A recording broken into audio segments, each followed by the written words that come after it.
एक थाने में एक चोर चोरी के इल्ज़ाम में पकड़कर आया हुआ था।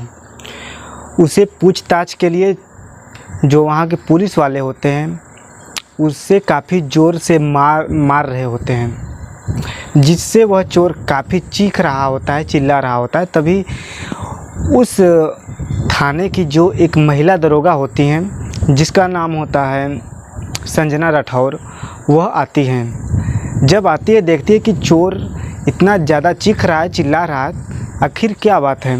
वह उस चोर को देखने के लिए उस कमरे में जाती हैं तो उसे देखते ही रह जाती है, क्योंकि जो चोर होता है वह कोई और नहीं होता है बल्कि उसी संजना राठौर का पति होता है, दीपक राठौर, जिससे कि आज से 7 साल पहले उसका और संजना राठौर का तलाक हो चुका था।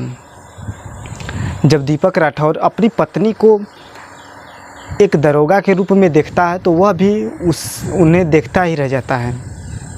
संजना राठौर वहाँ पर जो पूछताछ कर रहे होते हैं पुलिसकर्मी, उन्हें कहती है कि आप लोग चले जाइए, मैं इनसे अकेले में पूछताछ करती हूँ, शायद ये हमें कुछ बता दें। उसके बाद पुलिसकर्मी वहाँ से चले जाते हैं। चले जाने के बाद संजना राठौर उस चोर को एक कुर्सी पर बिठाती हैं। बिठाने के बाद उससे सारी बात पूछताछ करने लगती हैं। नमस्कार, मैं सूरज राज। आज की जो कहानी मैं आपको बताने जा रहा हूँ, यह कहानी बहुत ही दर्द भरी कहानी होती है। एक तलाकशुदा पति पत्नी की बहुत ही इंटरेस्टिंग कहानी है। दोस्तों, इस कहानी में आगे से बढ़ने से पहले अगर आप लोग हमारे चैनल पर नए हैं तो चैनल को सब्सक्राइब और वीडियो को लाइक ज़रूर कर लें। दरअसल में इस कहानी में जो संजना राठौर होती हैं वह एक अच्छे ख़ानदान से ताल्लुक़ रखती थी, और जो उनका पति जिससे 7 साल पहले तलाक हो चुका था वह भी एक अच्छे ख़ानदान से ताल्लुक़ रखता था। उन दोनों की शादी हो जाती है। शादी होने के बाद संजना राठौर दीपक के घर आती है। 1-2 साल तो अच्छे से बीतता है, लेकिन जो दीपक राठौर के पिता होते हैं वह तो पहले ही मर चुके थे। उनके घर में दीपक, उनकी माँ और एक बहन होती है। आए दिन दीपक की माँ और बहन संजना को किसी न किसी बात पर हमेशा डांटती रहती थी, पीटती रहती थी, उनको किसी न किसी बात पर लांछन लगाती रहती थी। कुछ समय बीतता है, उसके बाद संजना को मार पीट कर उनके घर भेज देते हैं। इधर जो दीपक राठौर होता है वह बगल के ही गांव के रहने वाली एक लड़की के साथ उसका अफेयर चलने लगता है। जब उसका अफेयर चलने लगता है तो वह धीरे धीरे कहीं ना कहीं वह संजना को भूल जाता है, और कुछ महीने बाद वह संजना राठौर से तलाक ले लेता है। तलाक लेने के बाद जिस लड़की से दीपक का अफेयर चल रहा होता है वह उस लड़की से शादी कर लेते हैं। शादी कर लेने के बाद इधर जो संजना राठौर होती है वह पढ़ने लिखने में काफ़ी तेज़ होती है, अच्छे ख़ानदान से ताल्लुक़ रखती थी, इसलिए वह सब इंस्पेक्टर की भर्ती निकलती है, उसका परीक्षा देती है, भर्ती में पास हो जाती हैं और सब इंस्पेक्टर के पोस्ट पर तैनात होकर एक थाने में अपनी ड्यूटी करने लगती है। इधर जो दीपक राठौर होता है वह दूसरी लड़की से शादी कर चुका था। शादी करने के बाद जो लड़की थी उसका भी चक्कर किसी और लड़के से चल रहा होता है, इसलिए कुछ समय बाद वह लड़की दीपक राठौर को छोड़कर दूसरे लड़के के साथ भाग जाती है। और दीपक राठौर की जो बहन होती है उसकी भी शादी हो जाती है, और जो दीपक राठौर की माँ होती है कुछ समय बाद उनकी मौत हो जाती है। इसलिए दीपक जो होता है घर में एकदम अकेला सा पड़ जाता है। जब अकेला सा पड़ जाता है नशा करने लगता है।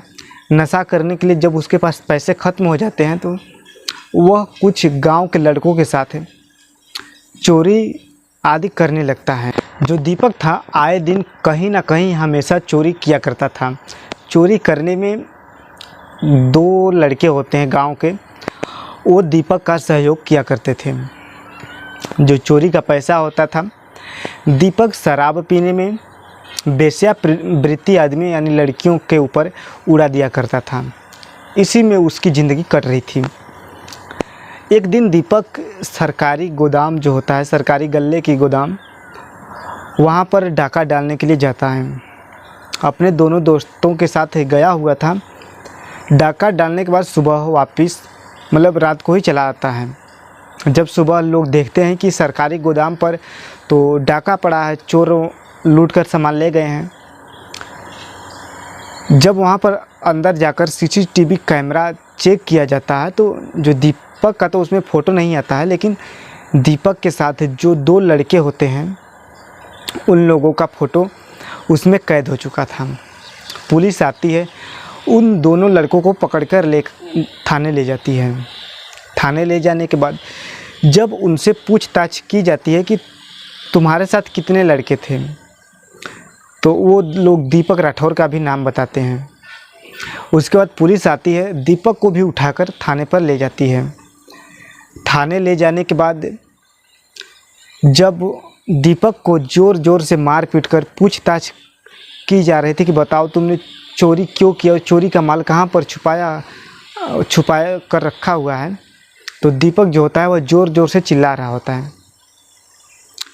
और जो इधर 7 साल पहले जो उसकी पत्नी थी संजना राठौर, सब इंस्पेक्टर बन चुकी थी, उनकी भी ड्यूटी उसी थाने में लगी हुई थी। वह बाहर से गश्त लगा कर आती हैं, अंदर देखती हैं कि किसी चोर की पिटाई चल रही है जो कि काफ़ी ज़ोर ज़ोर से चिल्ला रहा है। वह उसे देखने के लिए अंदर जाती हैं।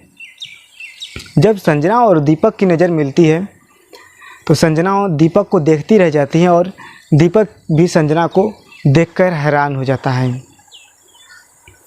तब उसके बाद संजना जो वहाँ पुलिसकर्मी उसकी पिटाई कर रहे होते हैं उनसे कहती हैं कि आप लोग चले जाइए, मैं इनसे अपने तरीके से पूछताछ करने की कोशिश करती हूँ, शायद ये कुछ बता दे। जब वहाँ से सारे पुलिसकर्मी चल जाते हैं तब दीपक संजना के पैर पकड़कर गिड़गिड़ाने लगता है, रोने लगता है। तब संजना कहती कि क्या आपने मुझे पहचाना? आज से 7 साल पहले इसी तरह मैंने भी आपका पैर पकड़कर रोई थी, गिड़गिड़ाई थी, पर आपने मुझ पर तनिक भी दया नहीं की और मुझे छोड़ दी थी। अब बताइए आपके साथ क्या करूं? तब दीपक जो होता है वह रोते हुए कहता है कि देखो, अब मेरा पूरा परिवार भी बिखर चुका है, मैं अपने परिवार में अकेला हूं,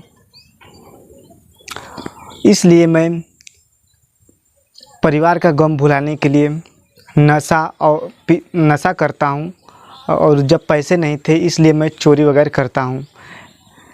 इसमें मेरा कोई दोष नहीं है, ये जो 2 लड़के हैं इन्हीं के कहने पे मैं चोरी करता हूँ।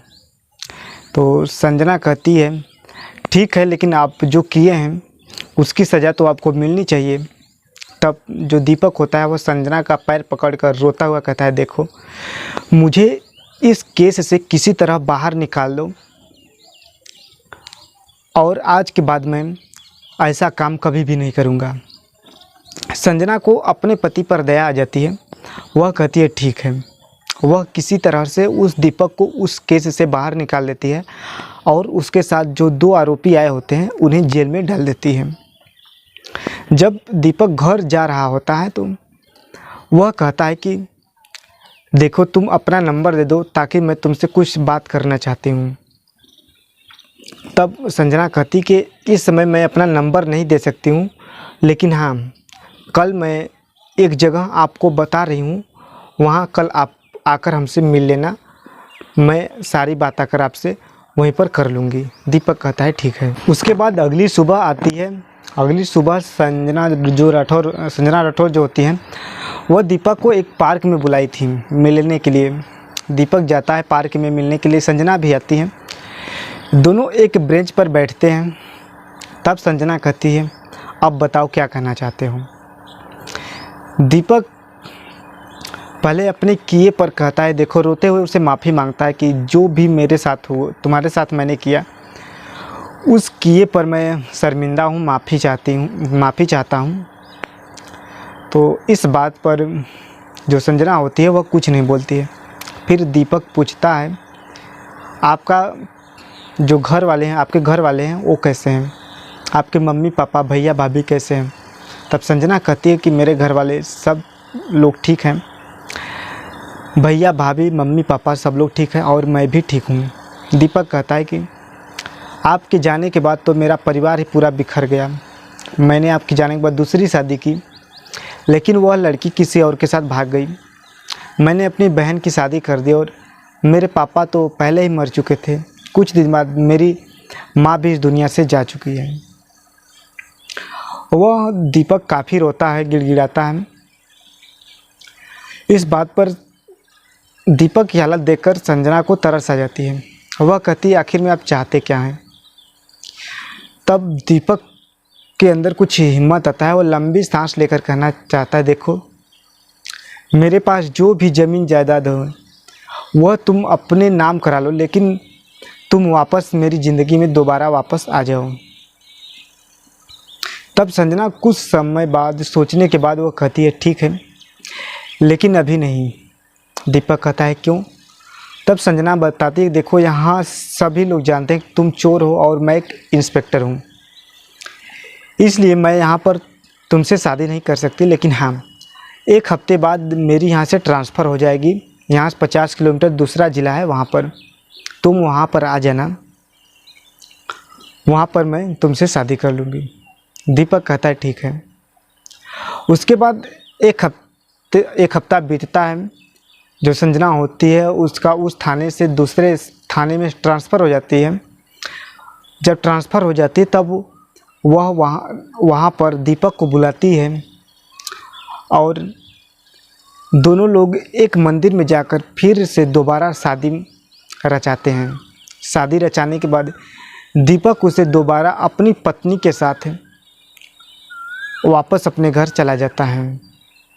उसके बाद संजना राठौर और दीपक की हंसी खुशी के साथ ज़िंदगी बीतने लगती है। दोस्तों, इसी के साथ हमारी कहानी समाप्त होती है।